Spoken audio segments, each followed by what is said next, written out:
मैं फराज आरिफ लेकर आया हूँ स्पीकिंग एपिसोड 5।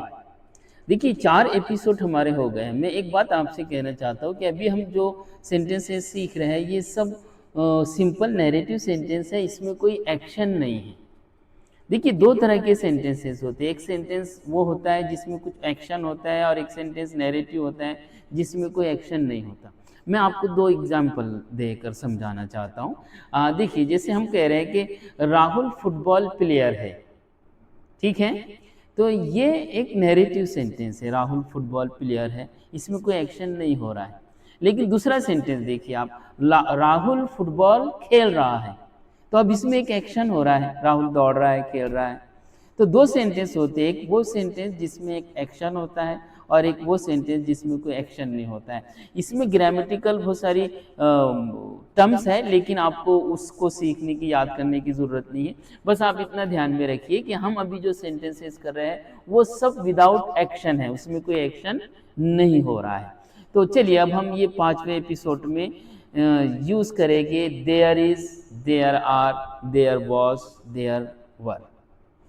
अब इंग्लिश में 2 देयर है, यू नो दैट। अभी हमने पिछले एपिसोड में सीखा था पजेसिव एडजेक्टिव, उसमें हमने एक देयर सीखा है, THEIR देयर, THEIR देयर। तो वो देयर का मीनिंग होता है जैसे उनका, हम कहते हैं ना ये घर उनका है, ये उनका घर है, दिस इज देयर हाउस। तो वो पजेसिव एडजेक्टिव है। लेकिन अभी हम जिस देयर की बात कर रहे हैं वो उसका होमोफोन है। ये दोनों भी देयर, THEIR और THERE, ये दोनों क्या है, होमोफोन्स। मीन्स इनके साउंड सेम है, स्पेलिंग और मीनिंग्स डिफरेंट है। तो अभी हम इस एपिसोड में जिस देयर की बात कर रहे हैं वो है THERE देयर। अब देयर की मीनिंग क्या होते हैं? देखिए इन जनरल देयर की मीनिंग वहां होते हैं। जैसे आपको बोलना है कि भाई मैं वहां रहता हूं, वहां, तो I live there, THERE there, वहां। अब इस सेंटेंस में देखिए देयर लास्ट में आ रहा है, तो यहाँ मीनिंग होंगे देयर के वहां। आई लिव देयर, मैं वहां रहता हूं। वो वहां काम करता है, he works there, she lives there. तो इन सब में देयर लास्ट में आ रहा है सेंटेंस में, तो यहाँ देयर का मीनिंग क्या है, वहां। लेकिन मैं एक आपको एक सेंटेंस बोलता हूं, there is a mobile on the table. अब यहाँ देयर पहले आ गया, तो यहाँ देयर पहले आ रहा है, इसलिए यहाँ ये मीनिंगलेस सब्जेक्ट है। यहाँ देयर का कोई मीनिंग नहीं हो रहा है, इसको मीनिंगलेस सब्जेक्ट कहते हैं। फिर से 2 एग्जाम्पल आप सुनिए। There is a lizard on the wall. आपको बोलना है दीवार पर एक छिपकली है, तो आप क्या कहेंगे, there is a lizard on the wall. तो यहाँ देयर पहले आ रहा है, इसलिए यहाँ देयर मीनिंगलेस सब्जेक्ट है, यहाँ देयर का कोई मीनिंग नहीं है।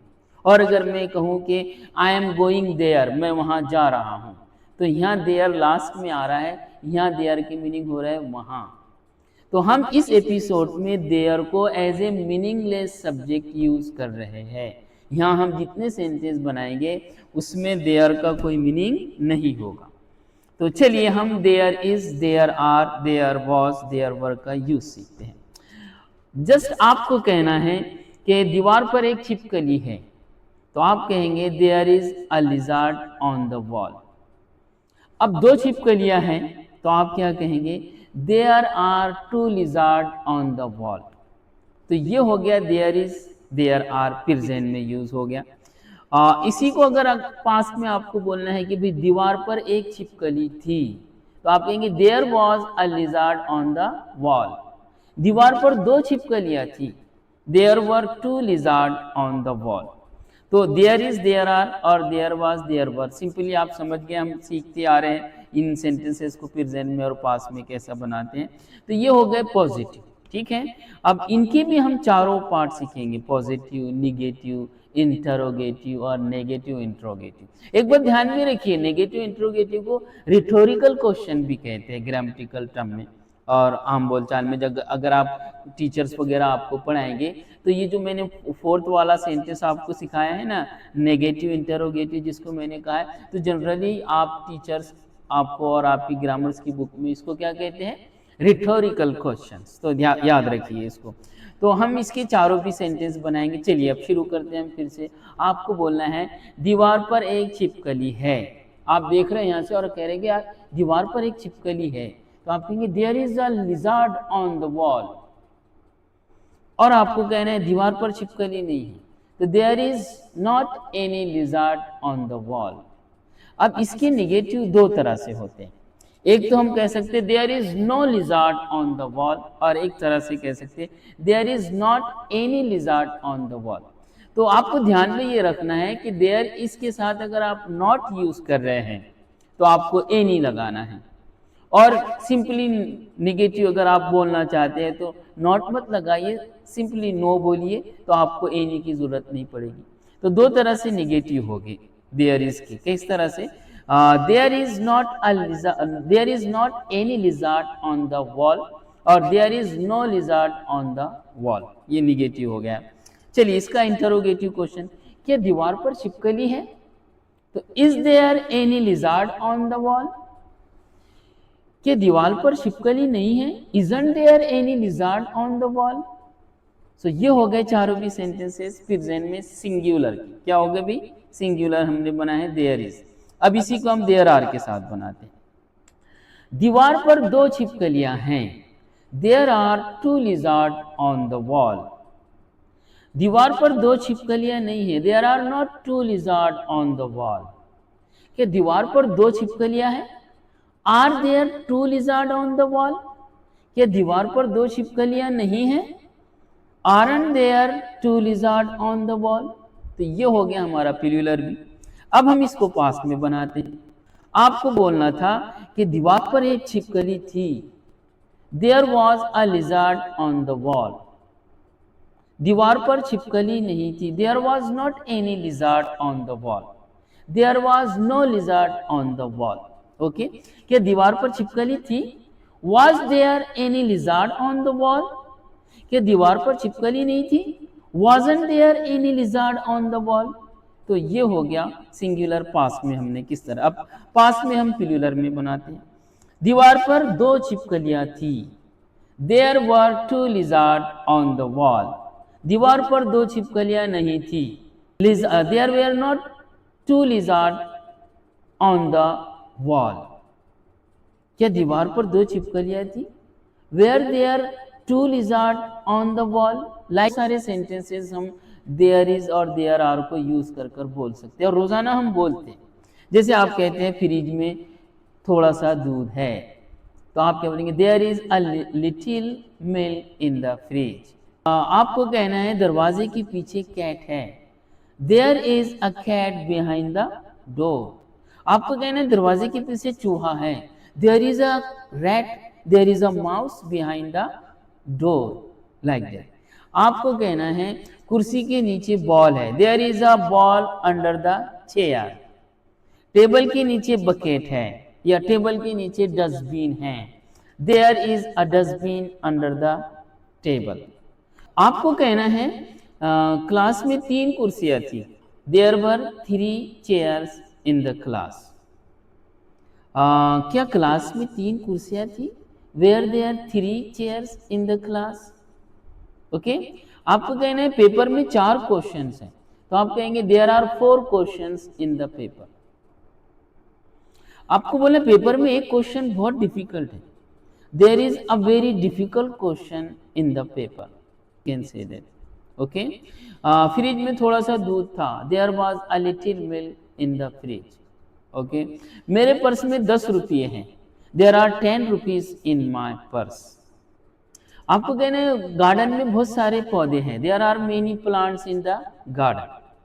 आपको कहना है गार्डन में 4 बेंचेस है। There are 4 benches in the garden. Garden में बहुत ज़्यादा फूल है। There are lots of flowers in the garden. तो ऐसे बहुत सारे सेंटेंसेस आप देयर इज और देयर आर को यूज करके बना सकते हैं।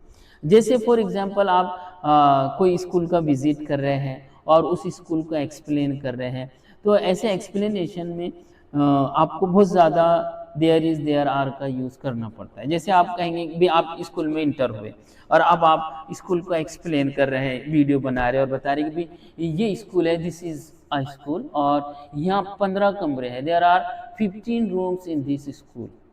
स्कूल में library in this school, there are 2 labs in this school. चलिए अब एक काम करते हैं हम, ये तो हो गए हमारे देयर इज देयर आर के सेंटेंसेस और पॉजिटिव नेगेटिव इंटरोगेटिव और नेगेटिव इंटरोगेटिव हमने बोल दिया है। अब हम इसमें ये सीखेंगे कि इसके इंटरोगेटिव के आंसर कैसे देते हैं। जैसे आपसे पूछा जा रहा है is there any chair in the classroom, क्या क्लासरूम में कोई कुर्सी है, और आपको कहना है कि हाँ है, तो आप बोलेंगे यस देयर इज, बस इतना आप बोलेंगे। और अगर आपको कहना है कि नहीं नहीं है तो आप बोलेंगे no there isn't, no there isn't. आपसे पूछा जा रहा है क्या पेपर में गलतियां हैं, are there mistakes in the paper, और आपको कहना है कि हाँ है, तो आप कहेंगे यस देयर आर। और आपको कहना है नहीं पेपर में गलतियां नहीं है, तो आप कहेंगे नो देयर आर। ठीक है, लाइक दैट। इसी तरह से आपको पूछना है क्या ग्राउंड में बच्चे थे, were there children in the ground, और आपको कहना है कि हाँ थे, तो आप कहेंगे यस देयर वर। और आपको कहना है कि नहीं नहीं थे, तो आप कहेंगे नो देयर वर। तो ये है देयर का meaningless, as a meaningless subject हमने यूज़ किए हैं। तो देयर की 2 मीनिंग है, मैंने आपको बता दिया हूँ, THERE देयर। इसकी मीनिंग जब ये सेंटेंस के लास्ट में आता है तो इसकी मीनिंग वहाँ होते हैं। जैसे मैंने आपको एक एग्जांपल बताया था कि भाई मैं वहाँ रहता हूँ, तो आप बोलेंगे आई लिव देयर। ओके, और एक इसका यूज़ है मीनिंगलेस सब्जेक्ट जो हमने अभी सीखा है कि भाई दीवार पर एक छिपकली है, there is a lizard on the wall. यहाँ there as a meaningless subject use हुआ है। तो हम सीख चुके हैं। आई होप आप इस वीडियो को बार बार देखेंगे, और मैंने कुछ एग्जाम्पल बताइए, आप दिल से बहुत सारे एग्जाम्पल्स बना सकते हैं देयर इज देयर आर को यूज़ करके, देयर वाज देयर वर को यूज़ करके। तो जितने ज़्यादा से ज़्यादा आप सेंटेंसेस बनाएंगे और इस वीडियो को बार बार देखेंगे, तो ये जो यूज़फुल वर्ड है there as a meaningless subject, तो ये आप बहुत जल्दी सीख जाएंगे, क्योंकि ये आपकी रोज़ाना की बातचीत में बहुत ज़्यादा यूज़ होने वाला वर्ड है। तो चलिए ये 5th एपिसोड हम यहाँ एंड करते हैं। बहुत जल्दी मैं आपके सामने एपिसोड 6 लेकर आने वाला हूँ, और हम इम्पोर्टेंट चैप्टर आगे, बहुत ज़्यादा इम्पोर्टेंट और यूज़फुल चैप्टर आने वाले हैं स्पीकिंग एपिसोड्स में। तो आप एक भी एपिसोड को मिस मत कीजिए। आप खुद भी इसको सब्सक्राइब कीजिए मेरे चैनल को, और अपने दोस्तों को, फ्रेंड्स को ये कहिए। और आप यकीन मानिए मैं बहुत ज़्यादा एक्साइटेड हूँ जो आपका रिस्पांस मिल रहा है, जिस